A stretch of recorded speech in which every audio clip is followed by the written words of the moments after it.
Hey guys, it's Lee Godbold here with Junk Removal Authority, where we help junk removal business owners make more money and live a better life. Check us out at junkra.com to figure out how we can help you with your junk removal digital advertising, Google Ads management, search engine optimization, and beautiful websites that convert, as well as consulting services for those of you looking to start, run, and grow a junk removal company. Okay, so got one thing on my mind right now, which is something that I've always been aware of. So if we go back years and years and years, to 2016, 2017, at that point, Junk Doctor, somewhere in there, crossed over the $1 million a year threshold. 1 million, 1.5, we now do a little over 3 million a year in sales. And about 2015, 2016, we considered franchising and just decided there was nothing extremely unique about what we did in terms of being able to sell franchises. And I had some reservations about franchises that I didn't really like, such as it's not like you're going and buying a Chick-fil-A, setting up a Chick-fil-A franchise and instantly having customers that know your name and brand. You were setting up somebody else's brand in your particular market, and you were building their brand for you. And because they had the FDD, the franchise disclosure document, they always had control. So I mean, theoretically, they could, at the end of a 5-year or 10-year term or whatever, they could say, hey, we're not renewing this, take over your franchise.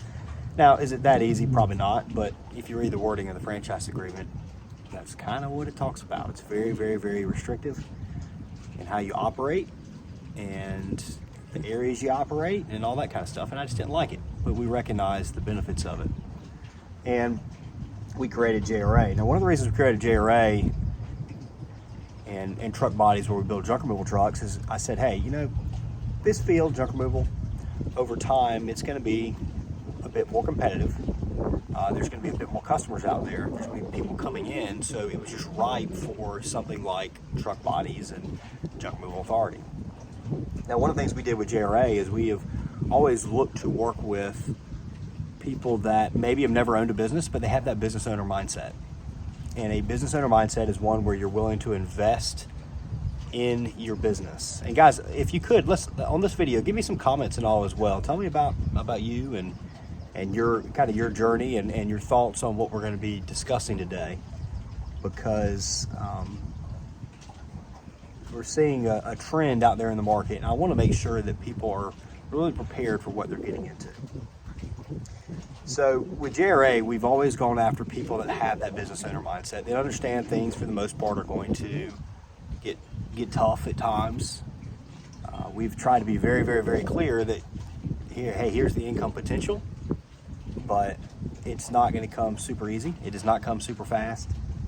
So one of the things we talked about, especially early on, is with Junk Doctors, which when we first started did like $1 million, $1.5 million, something like that, and gave an owner income for me of somewhere around $300,000 or something at the time. That wouldn't have been that much. Well, I guess it would have been $200,000 to $300,000, somewhere in that range of owner benefit.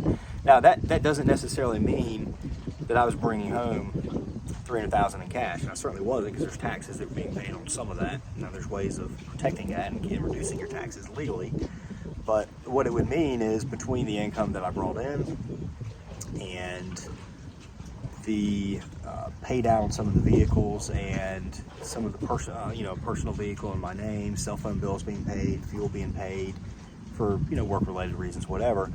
Those types of things would result in a owner benefit of $200,000 to $300,000 a year, and that appealed to people.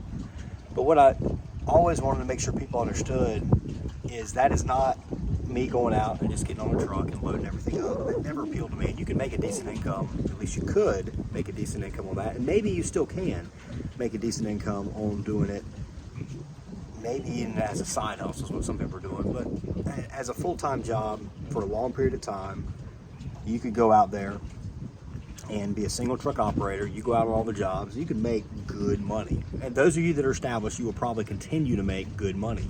Maybe it's going to get more competitive for you, it probably will, but you've built up some clientele and you build up a reputation in your market where you'll probably continue to do well.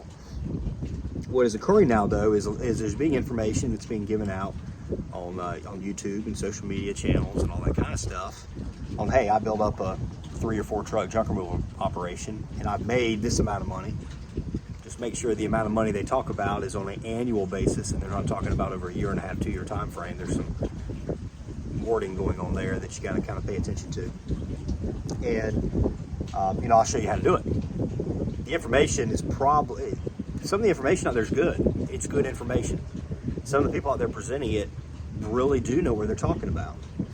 But I think they're making it seem much, much easier than it is. The average Joe off the street is not going to go and start a business and be successful at it. The average Joe off the street is not going to start a junk removal business and be successful at it. Maybe years ago you could fall into it when it was a relatively unknown kind of niche. It's not anymore. This is competitive. And now what's happening is there's a lot of people getting into business that are using all the same information that these individuals are passing out. Now, some people take the JRA stuff, but we don't appeal to the masses. That's the reason we're one of the oldest YouTube channels out there. We've got, 7,000 subscribers, and there's some newer ones that have far, far more. Our content isn't necessarily entertaining, and it's not made for the masses. It's made for the people that want to start a legitimate business. So you've got all these people that are learning all the same content, and they're coming in the droves, and they're starting a junk removal company. And most of the information is aimed at people on the bottom end of the market. Now, that being said, the courses that are being sold or the information being given on YouTube, these people aren't investing a whole lot of money in it. And most of them are starting with used trucks and all that kind of stuff. So we're maybe not talking about a ton of money that is going to get thrown away. Though for some people, they still might put everything they have in it plus some. They still might have nothing to their name and go out and get debt and start this company and use all this information that's being given out and fall into this whole thing that, hey, in a 2-year time frame, my life completely changed, or a year time frame, whatever it is, life completely changed because of junk removal, and this is what I make and all that kind of stuff. And I think what people are going to find is the bottom is getting really crowded in junk removal. So you got your top, which is your guy junks, your junk luggers, your junk doctors like us, your junk bears in Connecticut. You've got your lugaways, your bay haulings. I'm gonna miss your altitude haulings. You've got all these guys. You got your top like national guys, and then your local market. You've got your top local guys, and though some competition's increasing there, it is much less than at the bottom. So everybody that's going into the business at the bottom and you plan on doing a single truck operation, or actually maybe you don't even plan on doing a single truck operation because the stuff you're following, maybe it's a single truck, you think you're gonna go out and make a lot of money, or maybe it's, hey, I think I'm gonna make a ton of money and build a 3 or 4 truck operation by doing junk removal, but you don't necessarily really understand what goes into building a 3 or 4 truck operation, and you don't understand the kind of emotional turmoil that you might go through, and you don't understand that, hey, just because things go well for a while doesn't mean they're always going to go well for a while. And what are you going to do when things happen? How are you going to put up with that? Are you going to stick with it and see it through? So I just see like general people from the masses coming into junk removal, and it's going to make it super competitive at the bottom, and there's going to be a lot of people that don't reach the goals and the aspirations, or basically they don't accomplish what they were told they were going to accomplish. This is not an all-known niche. Just because one individual makes it big does not mean you will. If you don't have the things that individual has, which is a lot of it's right there, it's heart. A lot of it is a lot of it's stupidity. I'm not saying you don't necessarily have heart, but a lot of it's just stupidity. You put up with a lot of bullshit as a business owner. Are you willing to hire people? What are you going to do when people no-show you several days in a row? What are you going to do if your entire staff quits? What are you going to do if you have 1 truck or 2 trucks and it breaks down and you're facing, a $5,000 repair bill?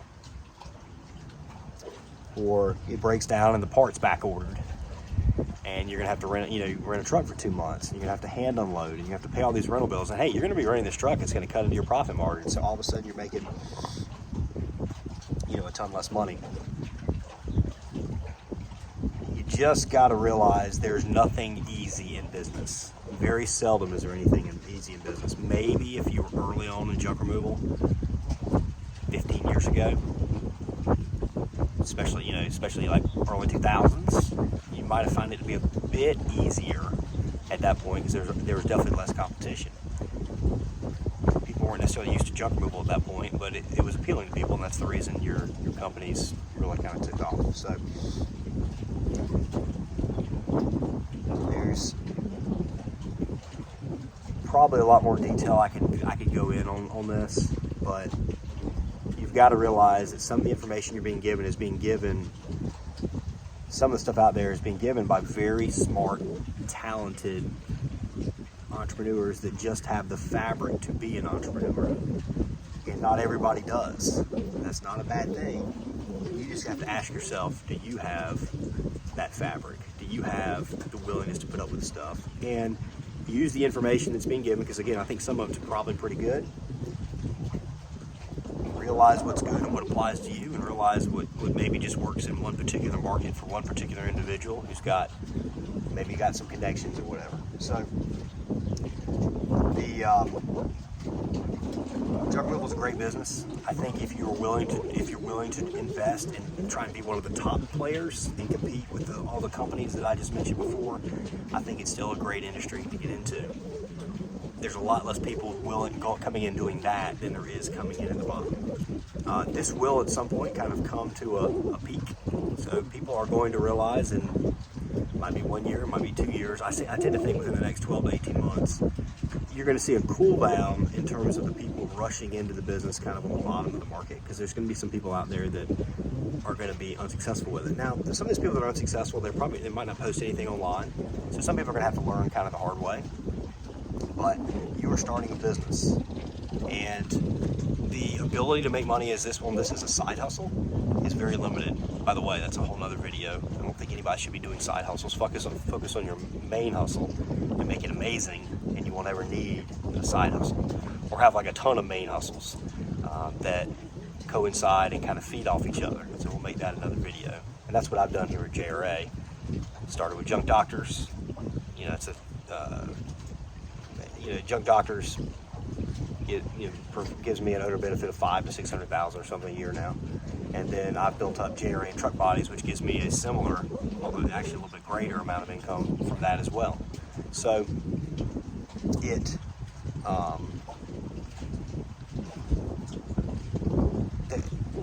don't be thinking about this as a side hustle, because I think the guys thinking about it as a side hustle is a really easy business to get into that's inexpensive. It is inexpensive to get into in terms of making it successful. You might hit on it in your market for a bit, but most likely it's going to be very, very tough unless you're willing to do the hard things. So hey guys, it's been Lee Gobble, Junk Removal Authority. Let me know your comments in this video. Let me know your thoughts. All I'm doing is just putting out information to try and help people make wise decisions with their money and their time. Because again, we might not be talking about a ton of money, but you can really pump yourself up here and build yourself up and think it's going to be super easy, and all of a sudden you come crashing down. And are you willing to kind of ride that out? Because it can get pretty rough. A lot of you guys are just going to back away, and you'll have wasted a lot of time. You'll have wasted what money you have in going into something that was probably made out to be just a little bit easier and a little bit better and a little bit faster than what it actually is. So, all right guys, appreciate you watching. We'll catch you next time. Please hit that thumbs up button if you like this video. Subscribe to our channel. Check us out at junkrae.com. We'll talk to you soon.